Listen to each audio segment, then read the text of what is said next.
পাগল, আমি পাগল, সবাই পাগল, তুমি পাগল, আমি পাগল, সবাই পাগল। মরিয়ম আপা, জামালের এই অবস্থা কেন? তুমি আমার মাফ করে দাও, আমি পাপী। আসসালামু আলাইকুম দর্শক, আশা করি সবাই ভালো আছেন।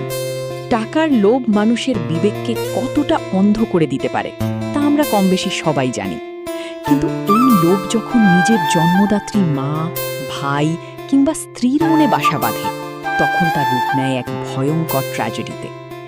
আজ আমরা ঈগল টিমের জনপ্রিয় নাটক বদসুরা এবং সত্যের মৃত্যু নেইয়ের একটি অত্যন্ত আবেগঘন ও শিক্ষণীয় পর্বের বিস্তারিত আলোচনা করব। এই গল্পটি মূলত জামাল নামের একজন সাধারণ মানুষের, যাকে তার নিজের পরিবার সম্পত্তির লোভে কিভাবে তিলে তিলে ধ্বংসের মুখে ঠেলে দেয় তা নিয়েই আজকের ভিডিও। আজকের পর্বে আমরা দেখব কিভাবে আপন মানুষদের পাতা ফাঁদে পড়ে জামালের জীবন বিপন্ন হয়ে ওঠে এবং শেষ পর্যন্ত তার ভাগ্য তাকে কোথায় নিয়ে দাঁড় করায়। পুরো ঘটনাটি জানতে এবং এর পেছনের রহস্য বুঝতে ভিডিওটি শেষ পর্যন্ত আমাদের সাথেই থাকুন। ষড়যন্ত্রের নীল নকশা ও জামালের আকুতি। গল্পের এই অংশে আমরা দেখতে পাই জামালের উপর তার নিজের পরিবারের চরম মানসিক ও শারীরিক নির্যাতন। জামালের সৎ মা, তার ভাই রোমান, বোন এবং তার নিজের স্ত্রী মরিয়ম সবাই মিলে তাকে দড়ি দিয়ে বেঁধে ফেলার সিদ্ধান্ত নেয়। তাদের উদ্দেশ্য একটাই, জামালকে মানসিক ভারসাম্যহীন বা পাগল প্রমাণ করে তাকে একটি পাগলা গারদে পাঠিয়ে দেওয়া, যেন তারা জামালের সমস্ত সম্পত্তি নিজেদের নামে করে নিতে পারে। জামাল তার ভাই রোমানের হাত ধরে বারবার কাকুতি মিনতি করতে থাকে, কিন্তু রোমান অত্যন্ত নিষ্ঠুরভাবে উত্তর দেয়।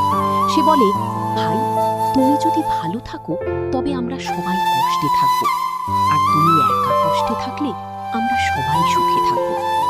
একটি ভাই কিভাবে নিজের ভাইয়ের প্রতি এত নির্মম হতে পারে তা ভাবলে গা শিউরে ওঠে।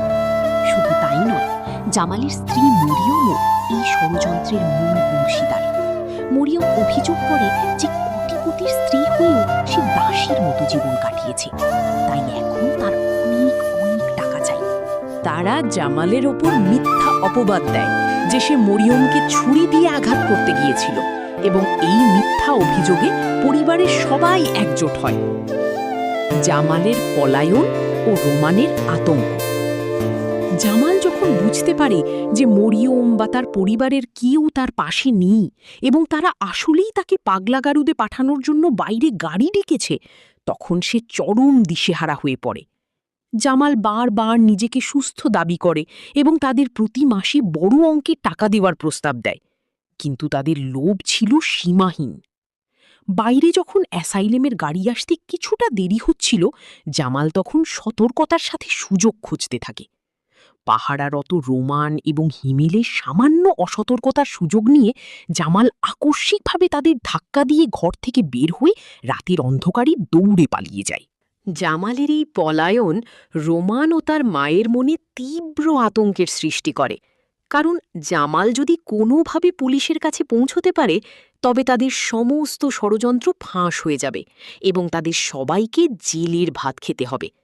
তারা লাঠি সোটা ও আলো নিয়ে বনের মধ্যে জামালকে খুঁজতে বের হয়। রাতের অন্ধকারে বনের কাদামাটি মাড়িয়ে জামাল যখন প্রাণ ভয় পালাচ্ছিল, তখন হঠাৎ তার সামনে আসেন স্থানীয় চেয়ারম্যান এবং তার সহযোগীরা। জামালকে এই অবস্থায় দেখে চেয়ারম্যান অবাক হন।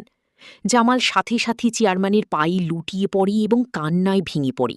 সে চেয়ারম্যানের কাছে সাহায্য চায় এবং জানায় যে তার মা ও ভাইরা তাকে সম্পত্তির লোভে পাগল বানিয়ে পাগলাগারদে পাঠাতে চাইছে। চেয়ারম্যান আপাতদৃষ্টিতে মানবিকতা দেখিয়ে তার সহযোগীদের বলেন, মানুষের বিপদে সব সময় পাশে দাঁড়াতে হয়। তিনি জামালকে আশ্বস্ত করেন এবং তার বাড়ির পেছনের একটি গুদাম ঘরে তাকে নিরাপদে লুকিয়ে রাখেন। কিন্তু দুঃখের বিষয় হল, এই চেয়ারম্যানও আসলে সৎ ব্যক্তি নন। চিকিৎসকেরা তাকে তীব্র নির্যাতন করতে থাকে এবং বারবার বলতে থাকে, বল, তুই কে, তুই কি পাগল? জামাল প্রথমে নিজেকে সুস্থ দাবি করলেও তীব্র ইলেকট্রিক শকের অমানসিক যন্ত্রণা সহ্য করতে না পেরে এক পর্যায়ে তার মানসিক ভারসাম্য হারিয়ে ফেলে। সে পাগলের মতো হাসতে হাসতে চিৎকার করে বলতে শুরু করে, হ্যাঁ, আমি পাগল, আমি পাগল।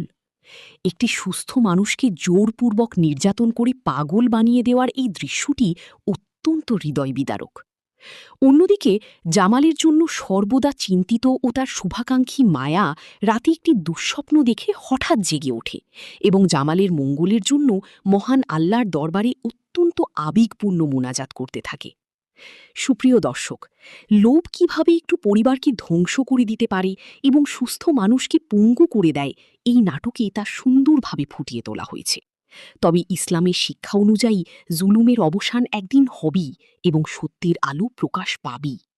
জামালের ভাগ্যে পরবর্তী পর্বে কি ঘটতে যাচ্ছে তা জানতে আমাদের চ্যানেলের সাথেই থাকুন। আজকের ভিডিওটি আপনাদের কেমন লেগেছে তা অবশ্যই নিচে কমেন্ট করে জানাবেন।